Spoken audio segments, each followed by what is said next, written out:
সকলকে নববর্ষের শুভেচ্ছা, শুভ নববর্ষ। আজকে আমরা র্যালিতে গেছিলাম মঙ্গল শোভাযাত্রায়। তো ওখানে গিয়ে খুব ভালো লাগছে আমাদের, যে আমাদেরকে আমন্ত্রণ জানাইছে।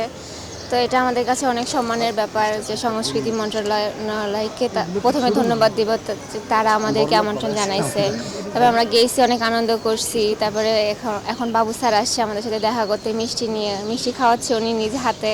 তো এটা আমাদের কাছে অনেক বড় পাওয়া যে বাবু স্যার এসে আমাদের সাথে সময় কাটাচ্ছে, আমাদেরকে মানে অভিভাবক হিসেবে আমাদেরকে সবসময় সাপোর্ট করে গেছে। এটা আমাদের কাছে অনেক বড়। অবশ্যই সবাই তো এটা করতে পারে না, এটা আমরা করতে পারতেছি, এটা আমাদের কাছে অবশ্যই ভালো লাগে। কিছু কিছু সময় খারাপ অবশ্যই লাগে, পরিবার নাই, কিন্তু এখানে একসাথে সবাই থাকলে সেটা আর মনে হয় না।